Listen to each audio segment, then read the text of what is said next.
The silent scream lodged in Michael's throat as the truth hit him like a punch. In less than 12 hours, a man would be dead. The words he had just heard weighed on his chest like lead, as his small, slender body pressed against the cold wall of the 20th floor. The darkness of the hallway was his only ally at that moment, just as it had been on the streets he had called home for the last 3 years. Tomorrow will be the end of Richard Harrison, the female voice cut through the crack in the half-open door, carrying a coldness that made the hairs on the back of Michael's neck stand up. The empire he built will fall into our hands and no one will ever suspect. In his 15 years of life, Michael had witnessed many facets of human cruelty. The streets had been his school, teaching him lessons no child should ever learn. But there was something disturbingly different in the calculated way these people who smiled in photographs next to their victim, were planning a murder. Through the small gap, he could see David Carter, the chief financial officer of Harrison Enterprises, his aristocratic features twisted into a predatory smile. Beside him, Victoria Bennett, the elegant executive vice president, absent-mindedly toyed with a small vial in her delicate hands that Michael now knew carried poison. "The poison is undetectable," Victoria continued, her voice soft as silk but laced with malice. "When Richard has his breakfast tomorrow, he'll have only a few hours. The doctors will say it was a heart attack. After all, everyone knows how obsessively he's been working ever since he lost Emma." Michael felt his stomach churn. The casual mention of Richard's late wife brought up his own painful memories. The day his parents didn't come home, the accident that was never fully explained, the endless nights in a system that was supposed to protect him but only pushed him onto the streets. "And the will?" David asked, his voice low but intense. "Are we sure everything is in place?" "Every detail has been carefully planned," Victoria replied, tucking the vial into her designer purse. "The documents he will sign tomorrow will secretly transfer control of the company to us. When the poison takes effect, it will be too late for any contestation." Michael's heart was beating so loudly that he feared it might be heard. His hands trembled slightly, not from fear, but from a turbulent mix of emotions he could barely process. The streets had taught him to be invisible, to avoid involvement, to survive by keeping a distance from other people's problems. But something about this situation struck a deep wound in his soul. He remembered the nights he spent rummaging through dumpsters behind corporate buildings, finding food scraps and occasionally discarded business magazines. Richard Harrison often appeared in them, a man with a serious expression but kind eyes, known for both his business genius and his secret philanthropic initiatives. Michael knew this because he occasionally slept at one of the youth shelters that Harrison anonymously funded. The sound of movement within the room brought him back to reality. Quickly, he hid behind a large decorative plant, his slim body blending perfectly with the shadows he knew so well. Victoria and David emerged from the room, their footsteps silent on the plush carpet of the hallway. "Tomorrow night," David murmured as they waited for the elevator, "will be the new owners of Harrison Enterprises. And Richard will be nothing more than a footnote in the company's history." When the sound of the elevator finally faded, Michael emerged from his hiding place, his heart still pounding against his ribs. In his hands was the power to change a man's fate, but also the risk of exposing himself to a world that had always rejected him. The first hours of the morning began to tint the sky as Michael emerged from the office building.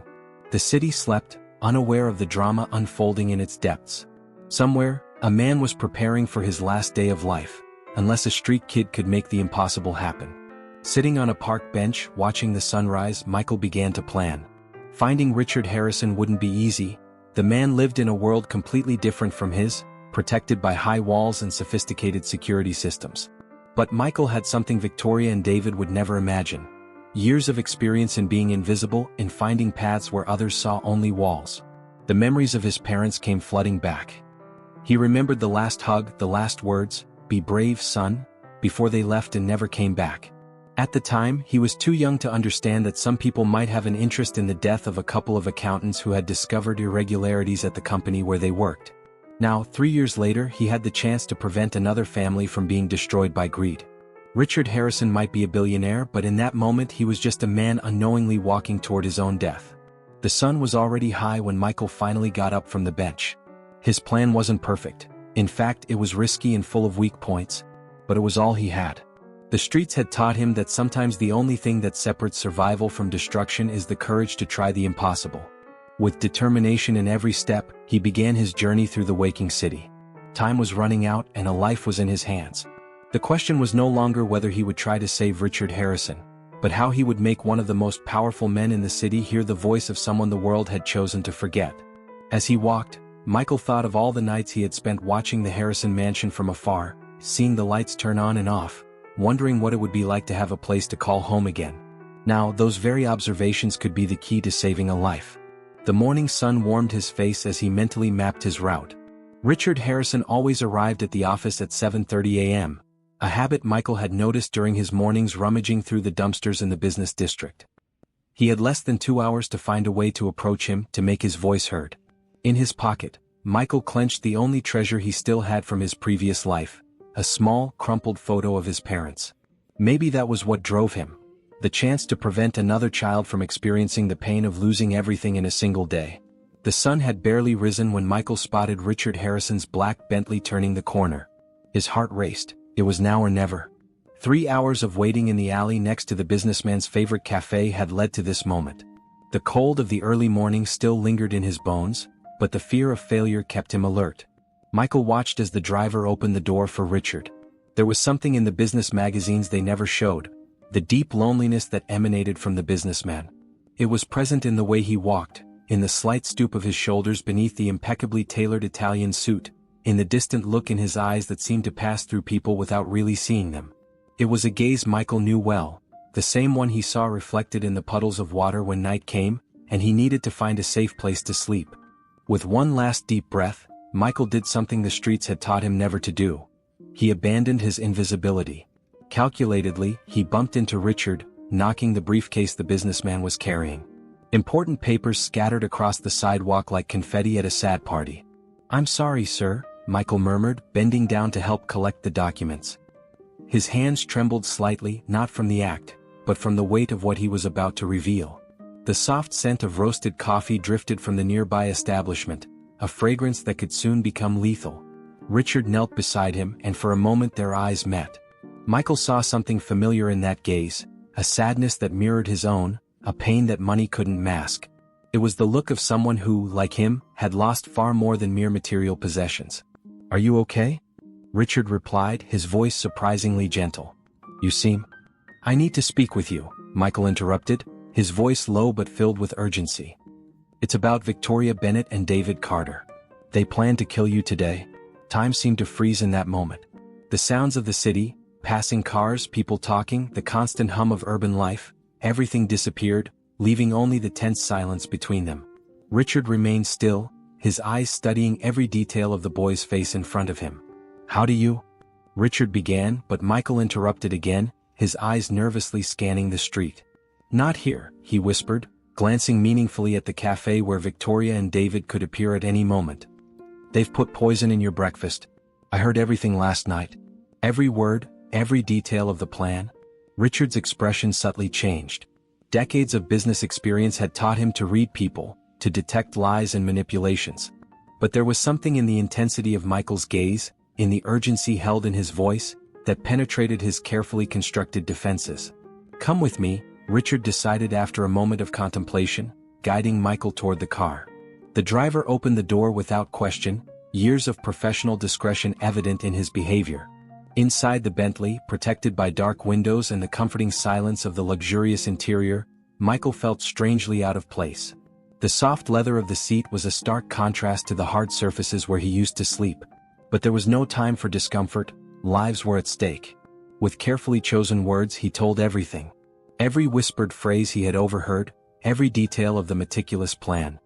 His voice occasionally trembled, not from fear but from exhaustion, both physical and emotional. The past 24 hours had been a test of endurance that even the streets hadn't prepared him for. "Why are you helping me?" Richard asked when Michael finished his story. The question hung in the air, filled with curiosity and a hint of distrust. "You don't know me. You don't owe me anything." Michael fell silent for a moment, his fingers nervously playing with the frayed hem of his t-shirt. The worn fabric told stories of nights spent out in the cold and days of struggling to survive. "I've been to one of the shelters you fund," he finally responded, his voice low but steady. "The one on Cedar Street. I spent a few nights there last winter. I saw how they treat people there, with dignity, you know? Not as numbers or problems to be solved." Richard felt something tighten in his chest. The Cedar Street shelter was more than just a project. It was a promise he had made to Emma, his wife, before cancer took her from him. She had always believed that small acts of kindness could change the world, one heart at a time. My parents died 3 years ago, Michael continued, his words heavy with an old pain that still lived inside him. It was an accident, too. They were accountants, they discovered irregularities at the company they worked for. They never proved anything, of course. Accidents happen all the time, don't they? The silence that followed was thick with mutual understanding. Richard looked at the boy beside him, really looked, and saw beyond the shabby appearance. He saw the strength in his eyes, eyes that had witnessed too much, the sharp intelligence honed by the need to survive. Victoria and David, Richard finally spoke, his voice a mix of anger and deep sadness. I treated them like family. I gave them opportunities no one else would. I trusted them with everything. Sometimes the people closest to us are the ones who can hurt us the most, Michael replied, wisdom beyond his years in his words. I learned that when the system that was supposed to protect me abandoned me to the streets. Richard took out his phone, dialing a number only a few knew. Marcus, his head of security, answered on the first ring. He was a man who had served with Richard in the army decades ago, when they were both young and the world seemed simpler. As Richard spoke in codes only Marcus would understand, Michael watched the city through the darkened windows of the car. People passed by, absorbed in their own lives, oblivious to the drama unfolding just a few meters away. When Michael made a move to leave the car, feeling that his mission was complete, Richard stopped him with a gentle touch on his shoulder. Wait, he said, his voice laden with an emotion that surprised both of them. You risked your life to warn me. Let me repay you. Let me help you too. Michael felt something strange in his chest, a feeling he couldn't name, perhaps because he had never had the chance to experience it before. I don't need anything, he automatically replied, the lessons of the streets deeply etched into his being. Everyone needs someone, Richard said softly. Emma, my wife, used to say that. And after 3 years alone, I finally understand what she meant. For the first time since his parents' death, Michael felt tears welling up in his eyes. They weren't tears of sadness or fear, but something different, something that felt dangerously like hope. It was a feeling he had buried deep inside, fearing it might hurt him even more. The day that had begun with a murder plot was turning into something unexpected. As the sun climbed in the sky, casting light on the city's skyscrapers, 2 men, a street boy and a business magnate, began to weave the first threads of an unlikely alliance. Richard glanced at his watch and then at Michael. We've got a few hours before Victoria and David make their move. Enough time to prepare a surprise for them. A small smile appeared on his face, the first one Michael had seen. And after that? Well, after that we can talk about your future. A hesitant smile mirrored on Michael's face, the first in a long time. The streets had taught him how to survive, but perhaps it was time to learn something new, how to live again. Outside the car, the city continued its frantic pace, oblivious to the drama unfolding in its depths. Somewhere, Victoria Bennett and David Carter were preparing to execute their plan, unaware that their ambitions would be destroyed by someone they wouldn't even notice if he passed them on the street. Fate, Michael was discovering, had a particular sense of irony. In his attempt to save the life of a stranger, he might have found something he had long lost, a place to belong. Richard Harrison's office on the top floor of the corporate building had a stunning view of the city, but that morning, neither he nor Michael paid attention to the urban landscape stretching beyond the windows. Time was against them, every minute precious in the making of a plan that had to be perfect. The morning sun cast long shadows on the luxurious carpet, like invisible fingers pointing to an uncertain future. Marcus, the head of security, sat in a chair near Richard's desk. His face, marked by years of experience in battlefields and on the streets, displayed a calculated seriousness. His observant eyes alternated between the security monitors and Michael, a mix of curiosity and growing respect for the boy who had risked everything to save his boss. Victoria always arrives at 9 on the dot, Michael explained, his voice firmer now, gaining confidence with each word. She has a specific routine. She goes straight to the break room, always the same sequence of movements. First, she checks if the door is locked, then she turns on the coffee machine. David usually arrives 10 minutes later, never earlier, never later. Richard watched the boy with a new perspective, realizing how years of survival on the streets had sharpened his instincts. In the past few hours, Michael had demonstrated a level of observation that would make professional investigators envious. Every detail of Victoria and David's routine was etched in his memory, a result of months spent living in the shadows, learning to read people as a survival skill. What else have you noticed about them? Richard asked, his gentle voice encouraging Michael to share more. There was something in the way the boy spoke that reminded Richard of himself when he was younger, that meticulous attention to detail that had helped him build his empire. Michael closed his eyes for a moment, accessing a mental file built from days and nights of silent observation. Victoria has a ritual with her coffee. She always cleans the cup 3 times before using it, even if it's spotless.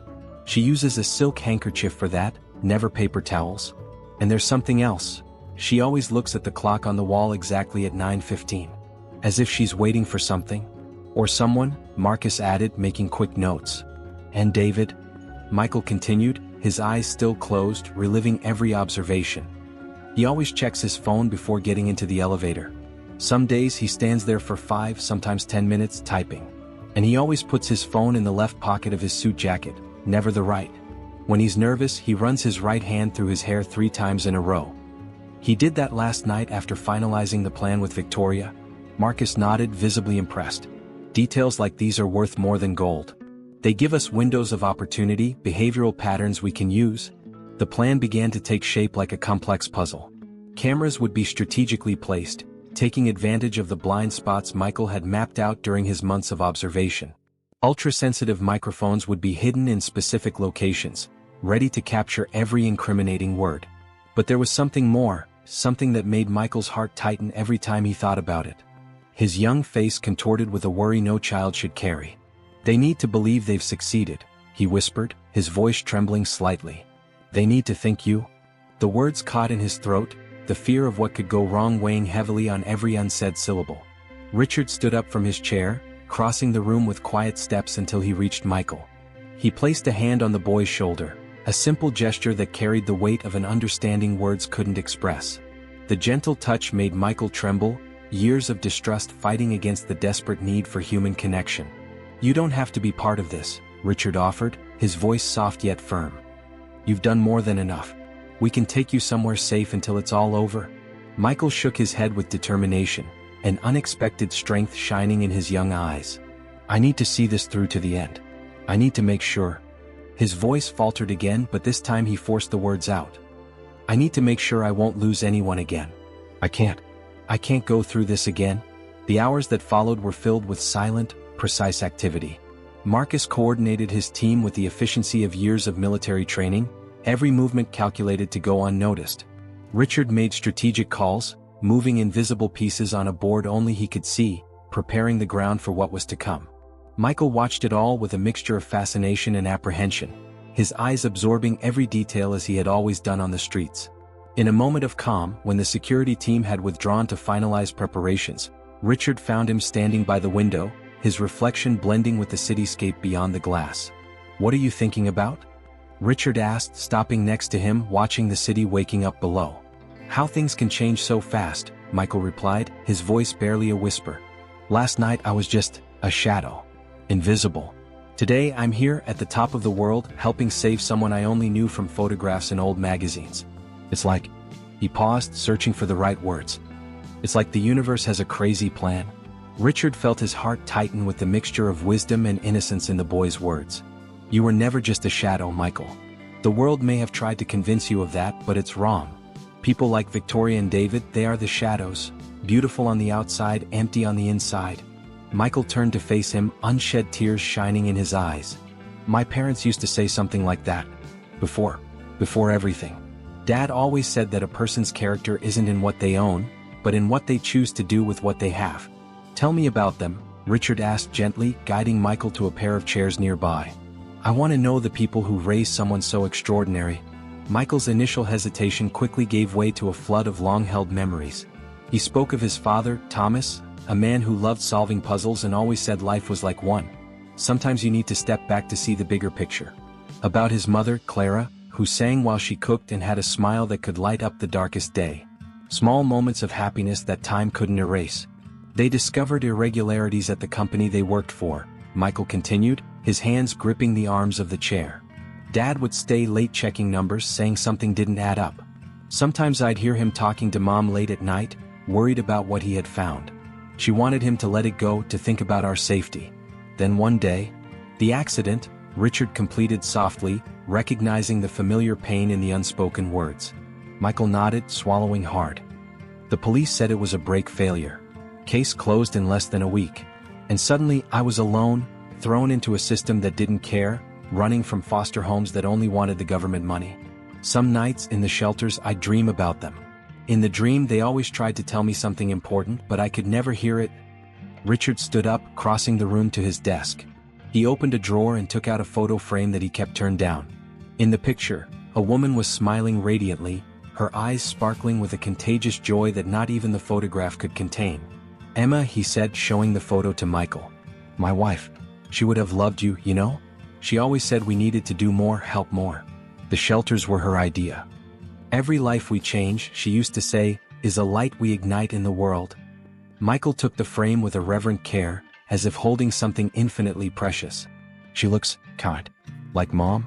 "She was the best part of me," Richard admitted, his voice thick with restrained emotion. "When I lost her to cancer, something inside me died too. I buried myself in work, built walls around me. Victoria and David, they took advantage of that. They saw my pain as an opportunity." The moment of shared vulnerability was interrupted by Marcus, who entered the room silently, his steps inaudible even on the thick carpet. "Everything's ready," he announced, his professional voice barely concealing the underlying tension. Victoria just entered the building. Richard and Michael exchanged glances. It was time. All the planning, all the preparations led to this moment. "Remember," Richard said, his voice firm yet gentle, giving Michael's shoulder a slight squeeze. "No matter what happens in the next few minutes, you're not alone anymore. Never again." Michael nodded, swallowing the lump in his throat. The street kid who had learned never to trust anyone was starting to believe that maybe, just maybe, the universe still had a few good surprises in store. On the monitor mounted on the desk, they watched as Victoria entered the break room, her face a perfect mask of professional calm. In her precise movements as she prepared the coffee, nothing gave away that she was about to commit murder. But now, thanks to Michael, every one of her moves was being recorded, every action documented. The plan was in motion and there was no turning back. Michael felt the weight of Richard's hand on his shoulder, a silent reminder that for the first time in a long while, he wasn't facing his fears alone. Together, they watched the first moments of a plan that would change their lives forever. The silence in the monitoring room was thick as fog, broken only by the soft hum of the equipment. Michael could feel his heart pounding against his chest as he watched Victoria on the screens. Her movements were precise, almost hypnotic as she followed her morning routine in the break room. To any casual observer, she looked like just another executive preparing her coffee. Richard sat beside Michael, his presence strong yet gentle, offering a quiet comfort. In the past few hours, an inexplicable bond had formed between them, two souls marked by loss, united by an unlikely fate. "She's picking up the vial," Michael whispered, leaning forward. His hands gripped the arms of the chair so tightly that his knuckles turned white. On the screen, Victoria glanced around the room one last time before taking a small crystal vial from her purse. Her hands, always so steady during important meetings, trembled slightly as she removed the cap. "Marcus," Richard spoke softly into the communicator, "team in position?" "Affirmative," came the response. "Awaiting your signal." Michael watched as Victoria poured the contents of the vial into the cup specially prepared for Richard. The clear liquid blended perfectly with the coffee, leaving no trace. It was chilling how something so lethal could look so innocent. "David just arrived," one of the security guards announced over the communicator. "He's in the elevator, heading up." Richard lightly touched Michael's shoulder. "You don't have to watch this," he said gently. "You can wait in the room next door." Michael shook his head. "I need to stay. For them?" He didn't need to explain who them were. Richard already knew Michael was thinking about his parents. On the screen, David entered the break room. His smile to Victoria was a perfect mask of normalcy, but Michael could see the tension in his shoulders, the way his right hand ran through his hair 3 times, the nervous tick he had noticed earlier. "Is it done?" David asked in a low voice. Victoria nodded, a cold smile playing on her lips. "In 15 minutes, Richard Harrison will be history." "Are the documents ready?" "Everything's prepared. Once he signs the last contract, the empire will be ours." David chuckled softly. Who would have thought it would be this easy? Michael felt a shiver run down his spine. The ease with which they discussed Richard's death made him sick. He thought of the nights after his parents' accident, wondering if anyone had discussed their fate with the same cruel casualness. Richard pressed a button on the communicator. "Now, Marcus." The doors to the break room opened and the security team entered silently. Victoria and David froze, the slow realization of what was happening spreading across their faces. But what? Victoria started, her face as pale as paper. Richard stood up, adjusting his suit. "Showtime," he said softly. "Coming, Michael?" Michael hesitated for a moment, then nodded. Together they walked toward the break room. Each step seemed to echo with the weight of the moment. When they entered, the shock on Victoria and David's faces was palpable. Victoria still held the poisoned cup, her hands visibly shaking now. "Richard," she stammered, this is a misunderstanding." "Really?" Richard asked, his voice calm but heavy with authority. "Then perhaps you can explain exactly what I'm misunderstanding? The poison in my coffee? Or the forged documents to steal my company?" David took a step forward, his face a mask of forced indignation. "This is ridiculous. You don't have any proof?" "Actually," Marcus interrupted, entering the room with a tablet in his hands, "we have it all recorded. Every word, every gesture. Including the moment the poison was added to the coffee." Victoria dropped the cup, porcelain shattering on the floor. The sound seemed to awaken something in Michael, a deeply buried memory. "Was it like this with my parents too?" he asked, his voice young but firm. Victoria and David turned to him, noticing his presence for the first time. "Did you discuss their deaths as casually as you did Mr. Harrison's?" Who are you?" Victoria asked, confused. "Nobody," Michael replied, a sad smile on his face. "Just a boy you never noticed. Just like you never noticed the accountant's son who uncovered your fraud 3 years ago." Recognition flashed in David's eyes, followed by a visceral fear. "The Winters, you're the Winters' son?" Richard placed a protective hand on Michael's shoulder. "Yes, he is.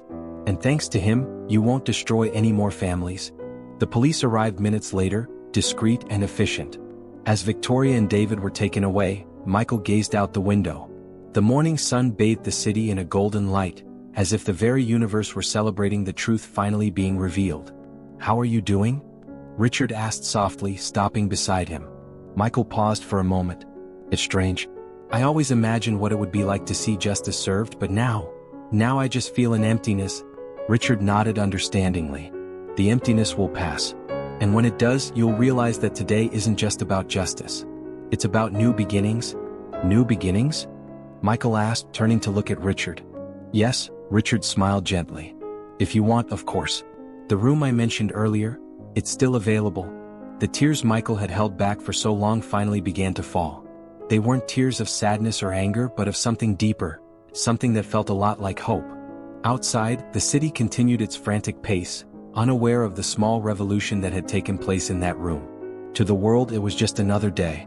But for Michael and Richard, it was the beginning of something new, something neither of them had expected to find when the day began. Marcus entered the room holding some papers. "The documents we found, there's more. Much more." Apparently Victoria and David had been planning this for years. And it wasn't the first time. Richard gave Michael's shoulder a light squeeze. "We'll do this right this time. Your family deserves justice too." Michael nodded, feeling a new strength growing inside him. The streets had taught him how to survive, but Richard was teaching him something new, how to live again. And maybe, just maybe, that was the greatest victory of all. The morning moved on, and with it, the shadows of the past began to fade. On the horizon, through the windows of the skyscraper, the sun shone with a silent promise of better days ahead. Michael looked at Richard and, for the first time in 3 years, felt that he was truly home. "What happens now?" he asked, his voice lighter than it had been in years. Richard smiled, that gentle smile that reminded Michael so much of his father. "Now, my young friend, we begin to rebuild. Together." And so, in the same building where a conspiracy had been uncovered, a new family was beginning to form. Not a traditional family perhaps, but one forged by something stronger than blood, the mutual understanding of hearts that had known loss and found in each other the way to healing. The afternoon light gently streamed through the windows of the Harrison mansion, casting golden shadows on the walls. Michael paused at the entrance of the room, his small backpack with a few belongings weighing more than it should on his thin shoulders. The room was larger than any place he had slept in the last 3 years, but it wasn't the size that made his heart beat faster. It was the sense of possibility that filled the air. "It's yours if you want it," Richard said softly, standing by his side. His voice carried a mix of hope and caution, as if fearing that any sudden move might shatter the fragile trust they had built. Michael took a hesitant step into the room. His fingers lightly brushed the blue quilt on the bed, soft as clouds. On the nightstand, a new photo frame waited to be filled with memories yet to be made. "Why?" Michael asked quietly, turning to face Richard. "Why are you doing all this for me?" Richard moved closer slowly, respecting the boy's space. He sat at the edge of the bed and patted the spot beside him, a silent invitation Michael accepted after a moment of hesitation. "You know, when Emma was sick," Richard began, his voice gentle with precious memories, "she made me promise something. She said she didn't want me to get lost in the pain when she was gone. That I should keep my heart open to love, even when it seemed impossible." Michael fiddled with the frayed edge of his t-shirt, a nervous habit Richard had already noticed. "And you couldn't?" "No, I couldn't. I buried myself in work, built walls around me. I let people like Victoria and David get close because they didn't ask anything emotional from me." Richard paused, carefully choosing his next words. "But then came this brave boy who risked everything to save the life of a stranger." Tears began to form in Michael's eyes. I just did what was right." "Exactly," Richard smiled gently. "You did what was right even when the world didn't do what was right by you. And that, Michael, that reminded me of who I used to be. Of who Emma always believed I could keep being." A comfortable silence filled the room as those words settled into both of their hearts. Outside, birds sang in the garden, a soft melody of new beginnings. "Your parents," Richard continued after a moment, "they also did what was right, didn't they? Even knowing the risks." Michael nodded, tears now flowing freely down his face. "Dad always said that the truth was like a light. Sometimes it can hurt our eyes at first, but without it, we live in darkness." Richard took an envelope from his suit pocket. "That's why I thought you should see this. Marcus found it in Victoria and David's files. These are the proofs your parents were looking for." Michael's hands trembled as he took the envelope. Inside, documents detailed a network of frauds that had stretched for years. Names, dates, amounts, everything his parents had tried to expose. "The police already have copies," Richard explained softly. "Victoria and David won't hurt anyone anymore. And your parents' memory, it will be cleared. The world will know they were heroes." Michael hugged the documents to his chest, letting the tears flow freely now. Years of repressed pain finally finding an outlet. Richard, hesitant at first, put an arm around the boy's shoulders. To his surprise, Michael turned and hugged him completely, sobbing into his chest. "It's okay," Richard whispered, his own voice choked. "It's okay to cry." When the sobs finally subsided, Michael pulled back slightly, wiping his face with the sleeve of his t-shirt.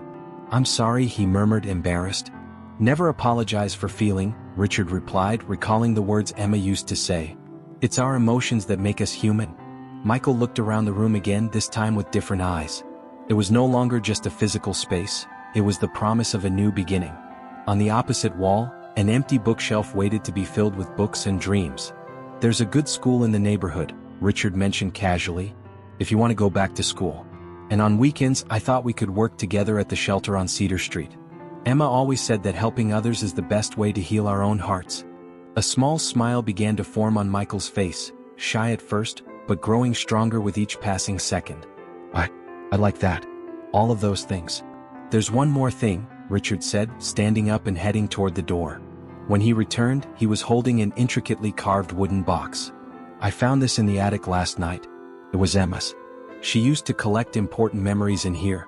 Inside the box was a photo album, some simple yet elegant jewelry, and a blue leather-bound journal. "Emma believed every story deserved to be told," Richard explained. "That every life has value. I thought you could use the journal to start your own story. Starting today." Michael touched the journal reverently, his fingers tracing the soft leather. Can I write about my parents in it?" "You can write about anything you want," Richard smiled. "About the past that brought you here and about the future we're going to build together." The sun was beginning to set, painting the room in shades of pink and gold. Outside, the city continued its relentless pace, but here, in this sacred space of new beginnings, time seemed gentler, more patient. "Richard?" Michael called softly, still holding the journal. "Yes. Thank you. Not just for all of this, but for seeing me. Really seeing me." Richard felt his heart expand with a love he thought he'd lost forever. "No, Michael. Thank you. For helping me see again." Together they began planning how to decorate the room. Each decision, no matter how small, carried the delicious weight of permanence, of belonging. Michael discovered he could choose the wall colors, the books for the shelf, even a new wardrobe. And as night gently fell over the city, two souls, broken by fate, found in each other the pieces needed to rebuild. It wouldn't be an easy journey, there was still much to heal, much to learn. But now they had something neither had had for a long time, a family. Not a traditional family perhaps, but one built on the strongest foundations there are: understanding, compassion, and love. The first rays of Sunday morning sunlight painted the sky in soft pinks when Michael woke in his new room. 2 weeks had passed since the day Victoria and David were arrested, but sometimes he still needed to touch the soft quilt on his bed to make sure he wasn't dreaming. On the bedside table, Emma's blue-covered journal awaited, its pages already beginning to fill with the words Michael had never had the chance to say before. Stories about his parents, memories from life before the streets, and now, small moments of joy that were beginning to stitch together the patches of his broken life. A gentle aroma of coffee and toast reached him, making his stomach growl. It still felt strange not having to worry about the next meal, not having to search through trash cans or count coins to buy a piece of bread. Richard always made sure the kitchen was stocked, as if he wanted to erase every moment of hunger Michael had ever felt. As Michael descended the stairs, he heard Richard's voice coming from the kitchen. He was on the phone, his tone gentle but firm as he discussed the final details of the case with the investigators. "Yes, all the documents Michael mentioned have been found," Richard said. "The records his parents uncovered, it's all there. Victoria and David didn't manage to destroy the evidence completely." Michael stopped at the kitchen door, his heart beating a little faster. Even after 2 weeks, it was hard to believe that the truth about his parents would finally come to light. That their deaths wouldn't just be another accident forgotten in some dusty drawer. Richard noticed his presence and smiled, gesturing for him to come in. On the kitchen island, a plate of French toast was waiting, his favorite breakfast, he had casually mentioned days ago, and Richard hadn't forgotten. "The prosecutor wants you to testify," Richard said softly after hanging up the phone. "But only if you feel ready." Michael sat down, grabbing a piece of toast. "I want to do this," he said with a determination that even surprised him. "For them. For everyone Victoria and David hurt." Richard nodded, a silent pride shining in his eyes. "You won't be alone. I'll be there with you every step of the way." The silence that followed was comfortable, filled only by the sound of cups being served and the birds singing in the garden. It was in these simple moments that Michael felt the change most deeply, not in the material things he now had, but in the peace of being able to simply exist without fear. "I got a call from the school yesterday," Richard commented, sitting down with his own cup of coffee. "Everything's set for you to start next week." Michael lowered his toast, a familiar knot of anxiety forming in his stomach. What if I can't keep up? "It's been 3 years since I've stepped into a classroom." "Then we'll take it slow," Richard replied simply. "I've hired a private tutor to help you prepare. No pressure, no expectations. Just one step at a time." The words were simple, but they carried immense weight. This was how Richard handled everything. Offering support without smothering, guiding without pushing. It was so different from the foster homes Michael had been in, where suffocating expectations always came hand in hand with disappointment. "This afternoon, we're going to visit the shelter on Cedar Street," Richard continued. "I thought you could help me understand how we can improve it. You know that place from a perspective I'll never have." Michael felt something warm expand in his chest. It wasn't just the idea of helping other homeless youth, it was the fact that Richard valued his experience, saw strength where others only saw fragility. "Do you know what else we found in Victoria's files?" Richard asked softly. "The original records your parents uncovered. Your father, he had documented everything meticulously. He was brilliant in his work." Tears came without warning, but this time Michael didn't try to hide them. "He always said numbers tell stories if we know how to listen." "Just like you," Richard smiled. "The way you observed everything, how you noticed every detail. You have the same gift he had." Michael had never thought of it that way. On the streets, his power of observation had been just a survival tool. But now, through Richard's eyes, he was beginning to see a greater purpose. "I was thinking," Richard continued, a slight nervousness in his voice that Michael rarely heard. "If you want, we could make this official. The adoption, I mean. But only if it's something you want. There's no pressure." The world seemed to stop for a moment. Michael looked at Richard, really looked, and saw not only the powerful man the world knew but someone who was also learning to trust again, to open his heart to new possibilities. You really want this?" Michael asked, his voice almost a whisper. "More than anything," Richard replied with an honesty that made Michael's heart ache. "But I understand if it's too soon, if you need more time." "Yes," Michael interrupted, the tears now flowing freely. Yes, I want this. Richard moved around the kitchen island, and for the first time, it was Michael who initiated the hug. They stayed like that for a long moment, two souls that fate had broken, finding in each other the pieces needed to become whole again. There's one more thing, Richard said when they finally pulled apart. I found some old photos of you with your parents. Marcus got them through the investigation. I thought we could put them next to Emma's photo in the living room, so that everyone who enters here knows this family is built on the love of all of them. That afternoon, as they organized the photographs, Michael realized that there were different kinds of miracles in the world. Some were grand and dramatic, like uncovering a conspiracy and saving a life. Others were quiet and deep, like finding a new father in the man he had saved, like learning that family wasn't just about blood, but about choices. In Emma's blue journal later that night, Michael would write about this day. About how sometimes love finds strange ways to make its way, about how life can surprise you when you least expect it. And about how, even in the saddest stories, there is always the possibility of a new chapter. 6 months had passed since that fateful morning when an invisible boy changed the destiny of an empire.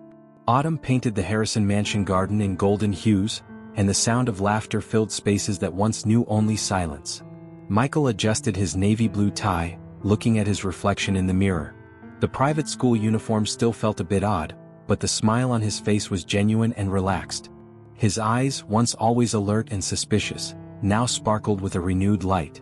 Ready for the big day? Richard asked, stopping in the doorway. He was also wearing a suit, but not for another day at the office. Today was special. Almost, Michael replied, turning to face the man who, in a few hours, would officially be his father. I just need to grab something. On the nightstand, Emma's blue diary rested next to a framed photograph. In the picture, her parents were smiling on a picnic day, one of the photos recovered during the investigation. Michael picked up both, feeling the comforting weight of the memories in his hands.